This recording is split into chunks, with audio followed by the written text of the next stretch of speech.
Solidarity members at Sasol are on strike. They are angry about a share ownership scheme offered exclusively to black staff. Sasol recently introduced the scheme, which also excludes foreign nationals. The ANC says it's concerned about the industrial action. Well, Solidarity Chief Executive Derek Herman joins us now. Good evening, sir. Thank you very much for your time. Happy with your day one of your industrial action at Sasol? Yes, we are very happy with day one. Sasol is busy with a big shutdown process at this stage. So it's a big maintenance program. And our goal at this stage, we are technical workers. We know exactly how that shutdown processes work. And we want to delay that specific process. After day one, we heard 1.5 days behind schedule. We think that is putting a lot of pressure on Sasol. Our goal is not to cripple Sasol. Our goal is to bring them back to the negotiation table so that we can get a deal that can satisfy everyone. Well, that's interesting that you're boasting about the fact that you are the technical people behind, Sasol, and it's a threat that you actually, proud that you're going to, bring them to a standstill. Yes. Well, we are now in a power play mode. The fact of the matter is we try to resolve this through proper negotiation and mediation processes, and Sasol said no. So that means now at this stage that we are in a power play situation, and that is what the strike action actually are. The advantage of this is that we believe it's not necessary to go on too long because we think Sasol will come back to the negotiation table. But do you not believe that apartheid's wrongs need to be corrected? There's no ways that one can't believe that. So we are in fully agreement that one must do that. The question is how? I think Sasol simply goes too far. Sasol has the previous scheme, and the previous scheme in Zalo was inclusive of all workers. Now they have a second scheme in Zalo, Kanyisa, and Kanyisa is exclusive, so a future of exclusion. The mining charter that was just published in the government consent actually state very clear, if it comes to workers, ordinary workers, blue-collar workers, then it's about workers, and that is inclusive of all races. Even the empowerment charter that Sasol must obey to actually stipulates that.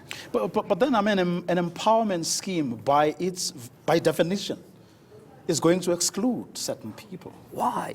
Why can't we have an empowerment scheme that empowers our black workers but does not exclude as well? Why can't we have an inclusive empowerment scheme like we've done at Anglo Gold, like we've done at different other companies in the mining industry?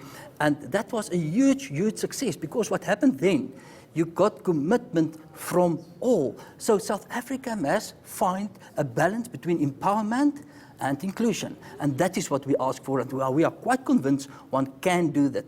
It's not necessary to do it like Sasol is doing it now. They did it in the previous scheme. They included all, and everyone was satisfied.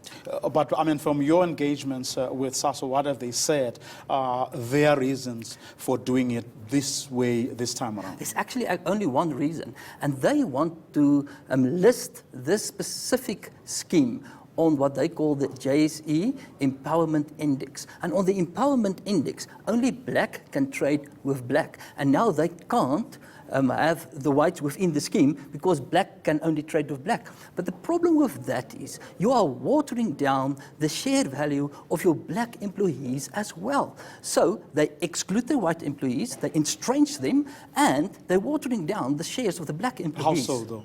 Because you have a very limited place where you can trade. You can't trade on the open market. You can only trade in that specific segment, and that limits their share value. So at the end of the day, Sasol has its scorecard.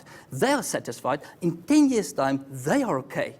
But I think black workers and white workers, because they are excluded, pay the price for Sasol empowerment point. It's a commercial motivation of them, not a moral motivation. But then, if the black workers and Sasol are prepared to, bite the bullet, so to speak, because they believe in the correctness of what they are doing, what gives you the right to decide for them what's good for them? No, I don't decide for them. We don't strike on behalf of the black members that have a limited place where they can trade. But that's what you're presenting as your argument.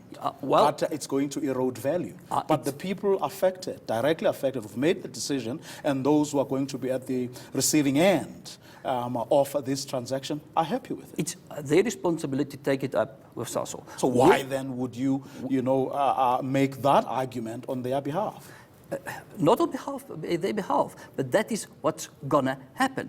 What we stand up for this at this stage is ordinary blue-collar guys that feel excluded. And now we can argue to this side and to that side.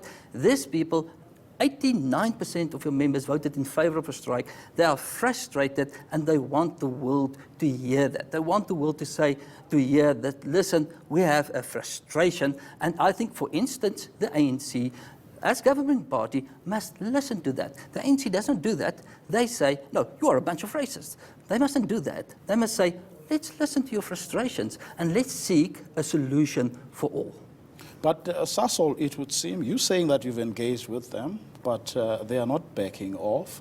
So it means that they have listened to what you have to say, but they simply disagree with you. Yes. Why don't you accept that? We will not accept that because it's not morally justifiable to exclude a specific part of your employees on grounds of race. Because in practice, what will happen? There will be a guy that works for 40 years at Sasol, loyal for 40 years. But then will be a guy that worked there for 3 weeks. The guy that's there for 3 weeks will get share value of 500,000 rand. The guy that's there for 40 years never was part of a share scheme because he's an ordinary blue-collar guy. He gets nothing. That will lead to racial tension.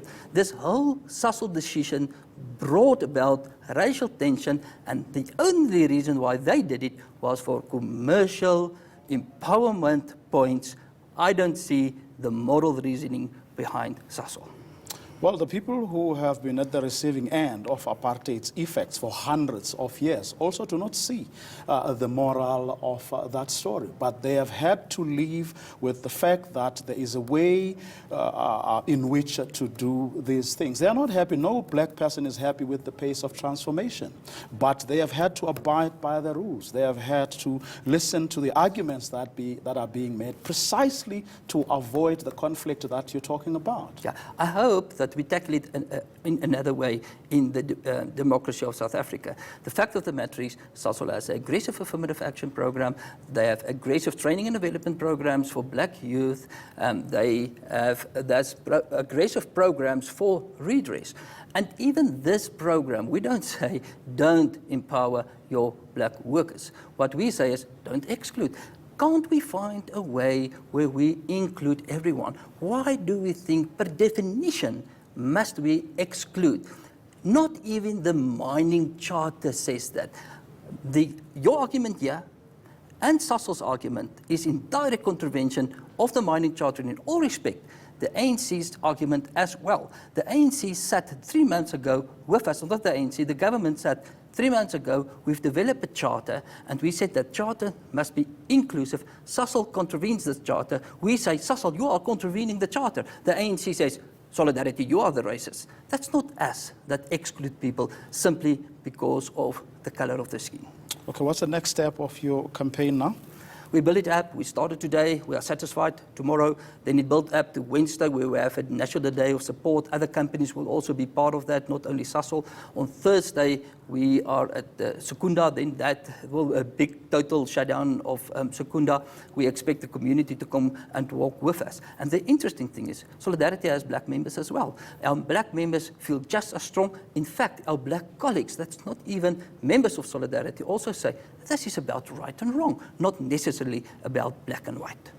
Just on a related, but not so much an aside, but do you not think that there's even a compelling argument to be made here, or to be maybe a lesson to be learned from what you told me this evening, that because you are so in charge in the technical, or your members rather, in the technical division of Sasol, you have that capacity and ability to actually hold the organization to ransom, and that's the argument argument people have been making, for transformation, that no area of any company's work should fall entirely, in the hands of a particular group of people that can use it, against the company. Do you not think that it actually strengthens the argument? In other words, what you just said today strengthens the argument for transformation. We are actually only 20% of those specific category of workers. 80% of those category are at this stage black workers.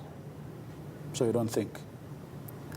Well, the fact of the matter is, transformation took place there to a large extent. It's not exclusively for white workers, that specific technical areas and areas for artisans. That's actually an area that's already quite widely transformed in the company.